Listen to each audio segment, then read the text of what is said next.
मत्स्य पुराण में नर्मदा की महिमा इस तरह वर्णित है।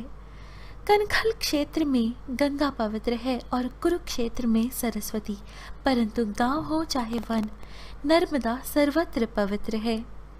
यमुना का जल 1 सप्ताह में, सरस्वती का 3 दिन में, गंगा जल उसी दिन और नर्मदा का जल उसी क्षण पवित्र कर देता है। नमस्ते जी, कैसे हैं आप? पवित्र वचन यूट्यूब चैनल में आपका हार्दिक स्वागत है। मैं हूं कात्यायनी। नर्मदा जयंती की आपको बहुत सारी शुभकामनाएं दोस्तों। आज देश भर में जहां रथ सप्तमी धूमधाम और उल्लास से मनाया जा रहा है, वहीं मध्य भारत स्पेशली मध्य प्रदेश और गुजरात का मुख्य पर्व है नर्मदा जयंती। नर्मदा को मध्य प्रदेश की जीवन रेखा कहा जाता है। नर्मदा की उत्पत्ति मेकल पर्वत के अमरकंटक शिखर से हुई है। यह पूर्व से पश्चिम की ओर बहती है और खंबात खड़ी में गिरती है। इस वीडियो में हम मां नर्मदा से जुड़े कुछ पौराणिक कथाएं सुनेंगे। प्राचीन धर्म ग्रंथों में जिस रेवा नदी का जिक्र हुआ है, वह ही हमारा पवित्र नदी नर्मदा है। कहते हैं गंगा में स्नान करने से जो पुण्य प्राप्त होता है, वह नर्मदा नदी के दर्शन मात्र से ही प्राप्त हो जाता है। इस नदी का हर कंकड़ महादेव के समान है, जिसे नर्मदेश्वर महादेव के रूप में पूजा जाता है। नर्मदा के जन्म की कहानी बहुत ही रोचक है और उससे भी रोचक है इसके नदी बनने की कहानी। ऐसी कथा है कि यह भगवान शिव के पसीने से एक 12 साल की कन्या के रूप में उत्पन्न हुई थी। फिर जीवन ने ऐसा मोड़ लिया कि प्यार में इन्हें धोखा मिला और यह उल्टी दिशा में बह निकली। कहते हैं तपस्या में बैठे भगवान शिव के पसीने से नर्मदा प्रकट हुई। नर्मदा ने प्रकट होते ही अपने अलौकिक सौंदर्य से ऐसी चमत्कारी लीलाएं प्रस्तुत की कि खुद शिव पार्वती जी चकित रह गए। तभी उन्होंने नामकरण करते हुए कहा, देवी, तुमने हमारे दिल को हर्षित कर दिया है, इसलिए तुम्हारा नाम हुआ नर्मदा। नर्म का अर्थ है सुख और दा का अर्थ है देने वाली। इसका एक नाम रेवा भी है, लेकिन नर्मदा ही सर्वमान्य है। उनकी दूसरी जन्म कथा के अनुसार मेखल पर्वत पर भगवान शंकर जी ने 12 वर्ष की दिव्य कन्या को अवतरित किया। महारूपवती होने के कारण विष्णु जी आदि देवताओं ने इस कन्या का नामकरण नर्मदा किया। इस दिव्य कन्या नर्मदा ने उत्तर वाहिनी गंगा के तट पर काशी के पंचक्रोशी क्षेत्र में 10,000 दिव्य वर्षों तक तपस्या करके प्रभु शिव जी से कुछ ऐसे वरदान प्राप्त किए जो कि अन्य किसी नदी के पास नहीं है, जैसे कि प्रलय में भी मेरा नाश ना हो, मैं विश्व में एकमात्र पाप नाशनी नदी के रूप में प्रसिद्ध रहूं, मेरा हर पाषाण यानी नर्मदेश्वर शिवलिंग के रूप में बिना प्राण प्रतिष्ठा के पूजित हो। पृथ्वी पर नर्मदा कैसे आई? इसके पीछे स्कंद पुराण में वर्णित है यह कथा कि राजा हिरण्यतेजा ने 14,000 दिव्य वर्षों की घोर तपस्या से भगवान शिव जी को प्रसन्न कर नर्मदा जी को पृथ्वी तल पर आने के लिए वर मांगा। शिव जी के आदेश से ही नर्मदा जी मगरमच्छ के आसन पर विराज कर उदयाचल पर्वत पर उतरी और पश्चिम दिशा की ओर बहकर गई। नर्मदा नदी विपरीत दिशा में बहती दिखाई देती है। इसके पीछे का कारण उनका प्रेम विफल होना ही बताया जाता है। एक कथा के अनुसार नर्मदा और सोनभद्र की शादी होने वाली थी। विवाह मंडप में बैठने से ठीक ऐन वक्त पर नर्मदा को पता चला कि सोनभद्र की दिलचस्पी उसकी दासी जुहिला में अधिक है। प्रतिष्ठित कुल की नर्मदा यह अपमान सहन ना कर सकी और मंडप छोड़कर उल्टी दिशा में चली गई। सोनभद्र को अपनी गलती का एहसास हुआ तो वह भी नर्मदा के पीछे भागा, यह गुहार लगाते हुए कि लौट आओ नर्मदा, लेकिन नर्मदा को नहीं लौटना था, सो वह नहीं लौटी। दूसरी कथा के अनुसार नर्मदा को रेवा नदी और सोनभद्र को सोनभद्र के नाम से जाना गया है।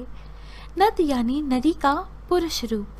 यह कथा बताती है कि राजकुमारी नर्मदा राजा मेखल की पुत्री थी।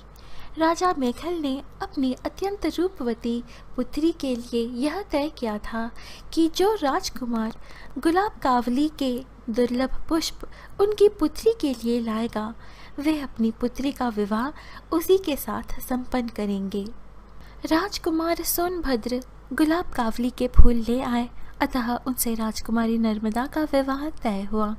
नर्मदा अब तक सोनभद्र के दर्शन ना कर सकी थी, लेकिन उसके रूप, यौवन और पराक्रम की कथाएं सुनकर मन ही मन वह भी उसे चाहने लगी। विवाह होने में कुछ दिन शेष थे, लेकिन नर्मदा से रहा ना गया। उसने अपनी दासी जुहिला के हाथों प्रेम संदेश भेजने की सोची। जुहिला को सूझी ठिठोली। उसने राजकुमारी से उसके वस्त्राभूषण मांगे और चल पड़ी राजकुमार से मिलने। सोनभद्र के पास पहुंची तो राजकुमार सोनभद्र उसे ही नर्मदा समझने की भूल कर बैठा। जुहिला की नीयत में भी खोट आ गया।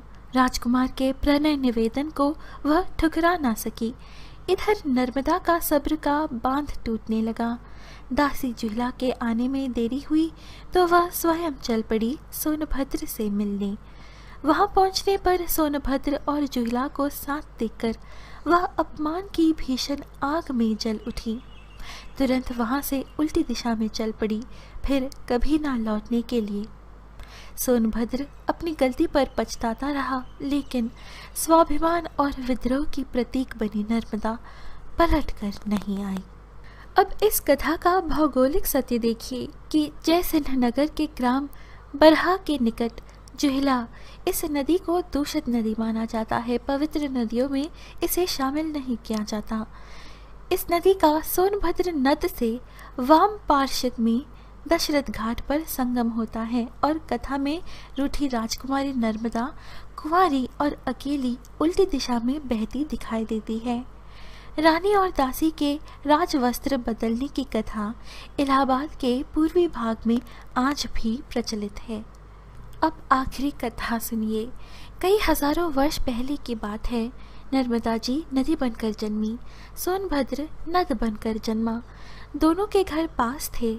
दोनों अमरकंट की पहाड़ियों में घुटनों के बल चलते, चिढ़ते चिढ़ाते, हंसते रूठते। दोनों का बचपन खत्म हुआ। दोनों किशोर हुए। लगाव और बढ़ने लगा।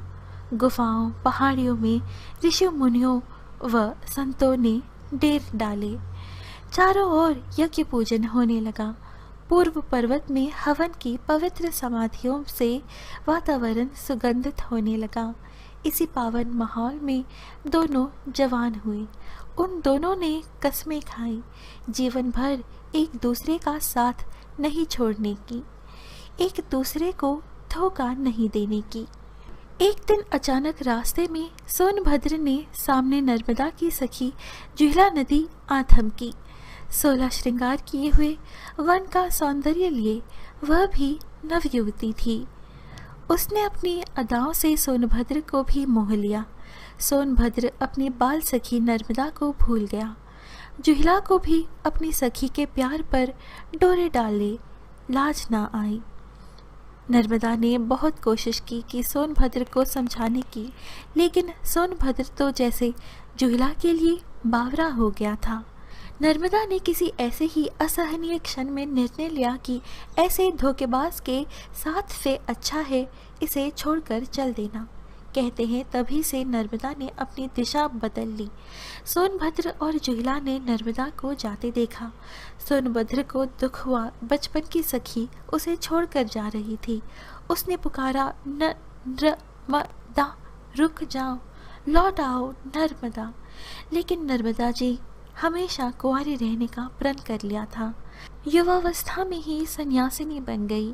रास्ते में घनघोर पहाड़ियाँ आई, हरे भरे जंगल आए, पर वह रास्ता बनाती चली गई। कल कल छल छल का शोर करती बढ़ती गई। मंडला के आदिमजनों के इलाकों में पहुंची। कहते हैं आज भी नर्मदा की परिक्रमा में कहीं कहीं नर्मदा का करुण विलाप सुनाई पड़ता है। नर्मदा ने बंगाल सागर की यात्रा छोड़ी और अरब सागर की ओर दौड़ी। भौगोलिक तथ्य देखिए कि हमारे देश की सभी बड़ी नदियाँ बंगाल सागर में मिलती हैं, लेकिन गुस्से के कारण नर्मदा अरब सागर में समा गई। कथा के फलस्वरूप ही नर्मदा जी को चिरकुंवारी नदी कहा गया है और ग्रहों के किसी विशेष मेल पर स्वयं गंगा जी नदी भी यहाँ स्नान करने आती हैं। इस नदी को गंगा से भी पवित्र माना गया है।